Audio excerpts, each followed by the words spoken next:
क्षमता से बाहर हो वो कठिन, और जो अपने अनुरूप हो जाए वो सरल। जैसे कैमरा चलाना हमारे लिए कठिन है, लेकिन इन लोगों के लिए सरल है। लेकिन इनसे कह दे कि इधर आओ भाई साहब, व्यासपीठ पे बैठो, सिद्धांत निकालेंगे, हमें नहीं। इन्हें कठिन है, इन्हें व्यासपीठ पर बैठाएंगे, वाइब्रेशन मोड में आ जाएंगे। अब बोले क्या? इन्हें कठिन है, जो इन्हें कठिन है वो हमें सरल है, जो हमें सरल है वो इन्हें कठिन है। यही हम तुम्हें बताना चाहते, जिसमें निपुणता नहीं वो कठिन है, जिसमें निपुणता हो वो सरल है। और सरल का दूसरा अर्थ और समझो। सरल में कितने अक्षर हैं? बोलो बोलो। 3। कौन कौन? सा, रा और ला। इन 3 अक्षर से मिलकर बना सरल। सा माने सीता, रा माने राम, ला माने लक्ष्मण। जिसके हृदय में सीता राम लक्ष्मण बैठ जाते हैं वही सरल हो जाता है। यही सरल है, जिसके हृदय में सीता राम लक्ष्मण बैठ जाएं वो सरल, और जो सरल उसके हृदय में सीता राम लक्ष्मण। इसीलिए हमने आप लोगों को चौपाई ली है, दूरे गाम काज और सुगम अनुग्रह तुम्हारे। इसलिए मेरे छत्तीसगढ़ कवर्धा के पागलो, एक बात नोट कर लो, जो डर गया वो मर गया। डरना नहीं है, जिंदगी में असंभव कुछ नहीं है। पालो, सब कुछ संभव है, बस पाने का जुनून होना चाहिए। जुनून ऐसा हो, हट ऐसी हो कि कामयाबी शोर मचाने लगे। हनुमान जी का भक्त असंभव को संभव करके दिखाता है। मेरे पागलो, मीरा ने कृष्ण को पा लिया, बुद्ध ने बुद्धत्व को पा लिया, सबरी ने राम को पा लिया, और बिहार का दशरथ माझी, उसने तो पहाड़ खोद करके सड़क को बना दिया है? इस पृथ्वी पर कुछ भी असंभव नहीं है। असंभव सिर्फ एक शब्द है। हम आपको एक इतिहास की बात बताएं, कोई ज्यादा पुरानी नहीं। एक विदेशी रेसलर हुई विल्मा रुडोल्फ। विल्मा रुडोल्फ के पैरों में पोलियो हो गया।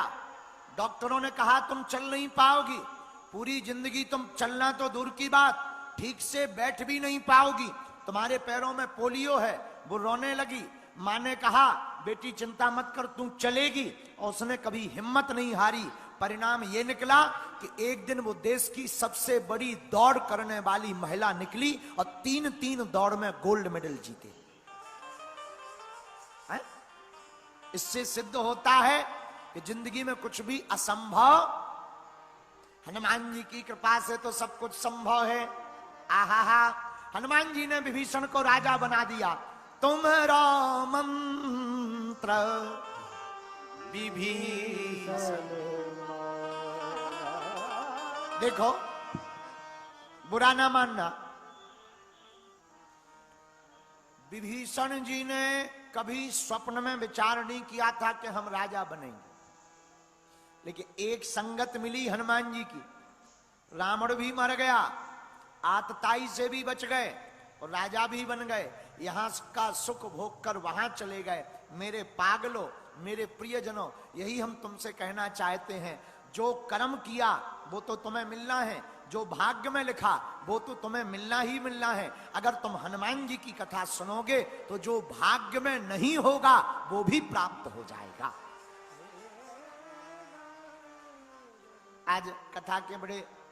आज की कथा में बड़ी अद्भुत बात, स्वामी नारायण संप्रदाय के आचार्य जी छत्तीसगढ़ में गुरुकुलम चलाते हैं। आप भी पहुंचे, महात्मा जी भी पहुंचे। इन महात्माओं से देख करके हमें कल एक बात याद आ गई थी। कल कोई हमसे कह रहा था, पंडित जी क्या छत्तीसगढ़ में धर्मांतरण रोका जा सकता है?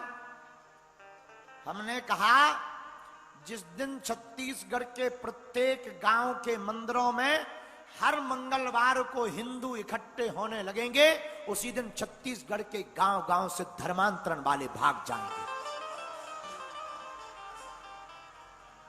और केवल धर्मांतरण वाले नहीं, आज हमारे सामने एक ऐसा पिता बैठा है जिसने बहुत कुछ खोया है, लेकिन उसने हार नहीं मानी। ईश्वर साहू जी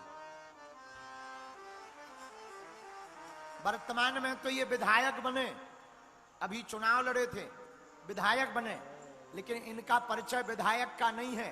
ये वो पिता है जिसने आतताइयों के हाथों अपने बेटे को खोया है। धर्म विरोधी मुसलमानों ने नृशंस हत्या की केवल हिंदू मुस्लिम के नाम पर धन्य है ये, इन्होंने हार नहीं मानी। अपने बेटे का बदला लेने के लिए उनको तो कानून ने शिकंजा कसा ही है। इन्होंने जनता के द्वार द्वार जाकर आज एमएलए का पद पाया। हम मंच पे इनसे यही कह रहे थे कि तुम्हारा अब यही काम है कि जो दुख तुमने पाया, ईश्वर करे अब कोई ना पावे, हनुमान जी करें किसी को ना मिले। इसलिए तुम एक काम करना कि तुम ऐसा संकल्प लेकर जाओ कथा से कि अब छत्तीसगढ़ में धर्म विरोधियों का नामो निशान मिट जाए।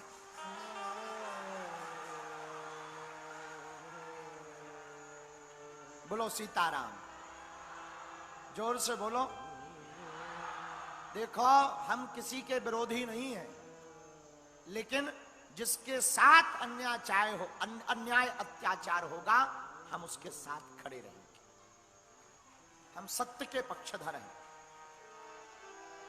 मेरे प्रिय जनों। लेकिन फिर हम कहेंगे संसार में कुछ भी असंभव, हनुमान जी की कृपा से सब कुछ संभव है। दुर्गम काज जगत के सुगम अनुग्रह। महावीर ने पत्थर खाए,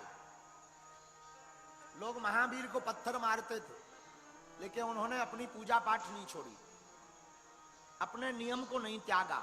परिणाम, आज महावीर की स्थापना हुई। सबरी, आहा, सबरी का जब चरित्र आता है ना, हमारी आंखें भर आती। और छत्तीसगढ़ वालों को सौभाग्य होना चाहिए कि तुम्हारे बीच में ही रहने वाली माता सबरी रही। शिवरी नारायण धाम का सौभाग्य तुमको ही मिला। तुम्हें सौभाग्य होना चाहिए कि राम तुम्हारी धरती से ही गली गली होते हुए निकले। हमारी माता सबरी को गुरु और गोविंद दोनों असंभव थे, लेकिन सबरी ने संभव करके दिखाया। एक बार मां केसों को सुलझा रही थी, बालों को ठीक कर रही थी। सबरी ने मां से पूछा, मां आज इतने पशुओं को क्यों लाया जा रहा है? इन पशुओं को बंद क्यों किया जा रहा? आज मुझे नहलाया क्यों जा रहा? उबटन क्यों लगाया जा रहा? मेरा श्रृंगार क्यों किया जा रहा? मां ने कहा, सबरी तेरी आज शादी है, तेरा आज विवाह होने वाला है। क्या मेरा विवाह होने वाला? हाँ बेटी। मां, ये विवाह क्या है? बेटी आज से तू पराई हो जाएगी। पर मां, ये जो जानवर आए, ये जो पंछी आए, ये पशु लाए गए, बकरे लाए गए, भेड़े लाई गई, ये हिरण लाए गए, ये किसके लिए? बेटी बारात आएगी ना, इन पशुओं को मारकर उनका भोजन बनाया जाएगा। सबरी की आंख में आंसू आ गए।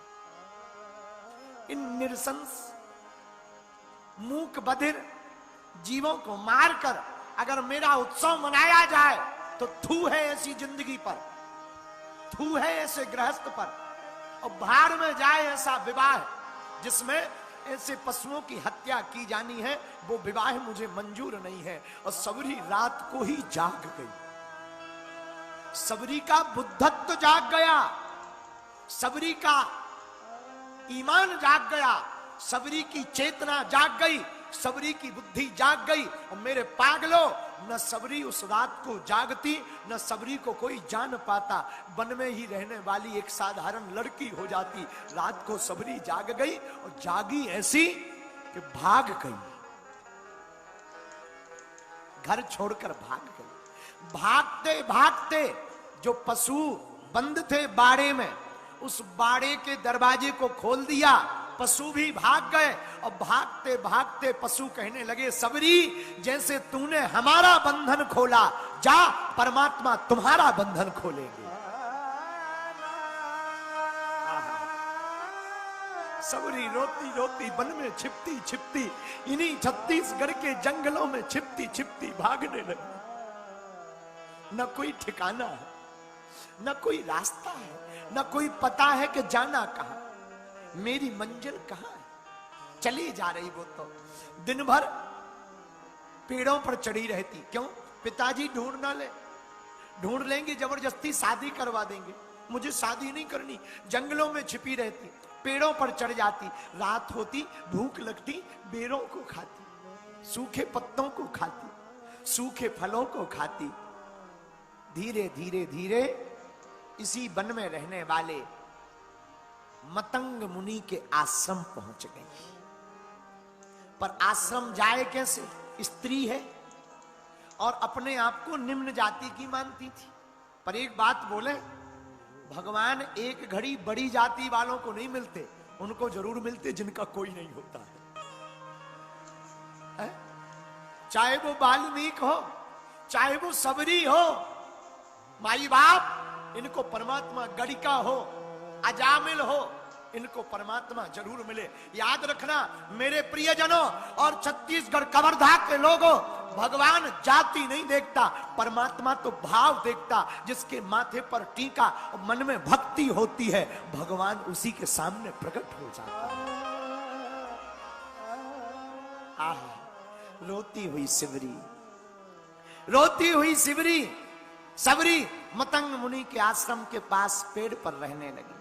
रात को आश्रम साफ कर देती, हवन के लिए लकड़ियां ले आती, दिन भर फिर छिप जाती। मतंग मुनि के शिष्यों ने देखा रोज कोई आकर के सेवा कर जाता है। अरे सेवा तो दिख रही, पर सेवादार नहीं दिख रहा।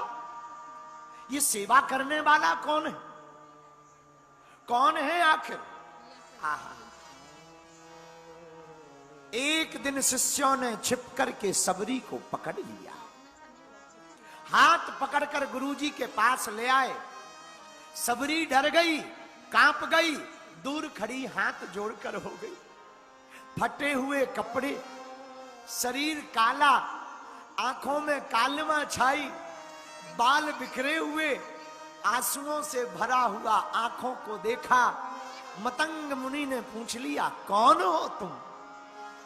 महाराज, मैं अधम जाति की एक कन्या हूं, मेरा नाम सबरी है।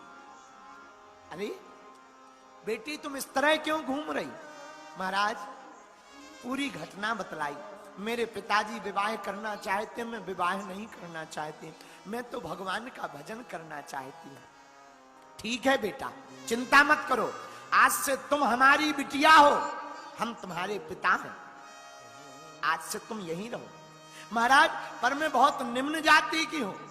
मतंग मुनि बोले, बेटा मुझे क्या लेना देना, मेरा परमात्मा जाति नहीं देखता, मेरा परमात्मा रूप नहीं देखता, मेरा परमात्मा ज्ञान नहीं देखता, मेरा परमात्मा ध्यान नहीं देखता, मेरा परमात्मा तो भक्ति देखता है। जिसकी भक्ति दृढ़ होती है उसी के सामने प्रकट हो जाता है। मतंग मुनि के आश्रम में वह सबरी रहने लगी। मेरे प्रियजनों और मेरे पागलों, सबरी का अनन्य भाव था भगवान के प्रति, अनन्य श्रद्धा थी। परिणाम, सबरी को गुरु भी मिले और गोविंद भी मिले। जब गुरुजी जाने लगे, प्राणायाम